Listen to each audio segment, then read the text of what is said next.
চারকোনা আকৃতির আধাপুরা মাটির টুকরো, দেখতে অনেকটা বিস্কুটের মতো। সিলেট নগরীর চাঁদনীঘাট এলাকায় ফুটপাতে বিক্রি হচ্ছে এই মাটির বিস্কুট। সিলেটের লোকজন এটাকে চিকর নামেই চিনেন। একসময় দরিদ্র অভাবী লোক বিকল্প খাবার হিসেবে খেতেন মাটির এ বিস্কুট। এরপর বিভিন্ন বিশ্বাস নিয়ে এ চিকর খেতে শুরু করেন নারীরা। বিশেষ করে গর্ভবতীরা নিজের এবং গর্ভস্থ বাচ্চার সুস্থতার জন্য খেয়ে থাকেন অদ্ভুত এই বিস্কুট। যুক্তরাজ্যে বসবাসরত সিলেটের অনেক নারীও দেশ থেকে নিয়ে যান এই চিকর। চিকিৎসকরা বলছেন মাটির তৈরি এই বিস্কুটে কোনো পুষ্টিগুণ নেই, বরং গর্ভাবস্থায় আধাপুরা মাটির এই বিস্কুট খেলে গর্ভবতী মা ও গর্ভস্থ শিশুর শারীরিক ক্ষতি হওয়ার আশঙ্কাই বেশি। খোঁজ নিয়ে জানা গেছে একসময় গ্রামের অভাবগ্রস্ত লোকজন বিকল্প খাবার হিসেবে মাটির তৈরি এই বিস্কুট খেতেন। চিকর মূলত তৈরি হয় এঁটেল মাটি দিয়ে। এটা তৈরির কারিগররা প্রথমে পুকুর বা জলাভূমির তলদেশের গভীর থেকে কিংবা পাহাড় ও টিলার গভীর থেকে গন্ধযুক্ত মাটি সংগ্রহ করেন। এরপর তা চারকোনা বিস্কুট আকৃতি দিয়ে রোদে শুকিয়ে নেন। শুকিয়ে শক্ত হওয়ার পর মাটির বিস্কুটগুলো আগুনে পুড়িয়ে খাবার উপযোগী হয়। চিকর শব্দটি এসেছে ফরাসি ভাষা থেকে। ছিয়া অর্থ কালো আর কর অর্থ মাটি, অর্থাৎ ছিয়াকর অর্থ কালো মাটি। ছিয়াকর শব্দটি কিছু পরিবর্তিত হয়ে সিলেটের মানুষের কাছে কালো এঁটেল মাটির তৈরি বিস্কুটটি চিকর নামেই পরিচিতি পেয়েছে। চিকর একসময় হবিগঞ্জে তৈরি হতো।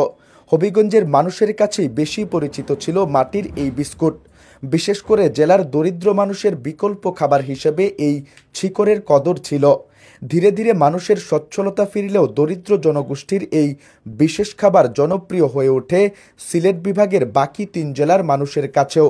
রক্ত স্বল্পতা রোধ ও গর্ভকালীন বিভিন্ন জটিলতার উপশম সহ নানা বিশ্বাসে সিলেট বিভাগের নারীরা এই অদ্ভুত বিস্কুটটি খেতেন। বয়স্ক নারীরা জানান গর্ভাবস্থায় তারা খাবার খেতে পারেন না, খাবারে গন্ধ লাগে, খাবার সামনে আনা হলে অনেকের বমি বমি ভাব হয়, কারো কারো রক্তশূন্যতা দেখা দেয়। এতে গর্ভবতী নারীরা দুর্বল হয়ে পড়েন। এই সময় গর্ভবতীদের চিকর খেতে দেওয়া হয়। তেঁতুল কিংবা টক জাতীয় কিছু মিশিয়ে নারীরা এই বিস্কুটটি খেয়ে থাকেন। বিকল্প খাবার হিসেবে গর্ভবতীরা এই বিস্কুট খেয়ে স্বাচ্ছন্দ্য বোধ করেন। অনেক পরিবারে গর্ভবতীদের সঙ্গে সুস্থ নারীরাও এই চিকর খেয়ে থাকেন। এই বিস্কুট নারীদের অনেক রোগ প্রতিরোধ করে থাকে এমন বিশ্বাস থেকেই তারা এটি খান। চাঁদনীঘাটের চিকর বিক্রেতা হাফিজুর রহমান জানান, বংশ পরম্পরায় তিনি এই পণ্যটি বিক্রি করে আসছেন। বেশিরভাগ ক্রেতাই নারী। এই বিস্কুট খেলে গর্ভবতী নারী ও শিশু উভয় সুস্থ থাকেন এমন বিশ্বাস থেকে এটি কিনেন ক্রেতারা। অনেক সময় যুক্তরাজ্যে পাঠানোর জন্য কেউ কেউ এই বিস্কুট কিনে প্যাকেট করে নেন। উপশহরের বাসিন্দা কামরুল ইসলাম জানান, যুক্তরাজ্য প্রবাসী তার দাদির জন্য বছরে ২-৩ বার চিকর পাঠিয়ে থাকেন। প্রতিদিন এই বিস্কুট খাওয়া তার দাদির অভ্যাসে পরিণত হয়েছে। সিলেটের deputy civil surgeon doctor Janmejoy Dutta জানান, মাটির তৈরি এই বিস্কুটের প্রমাণিত কোনো পুষ্টিগুণ নেই। নারীরা অন্ধবিশ্বাসে এটি খেয়ে থাকেন। এটি গর্ভবতীদের উপকারের চেয়ে ক্ষতি করার আশঙ্কা থাকে।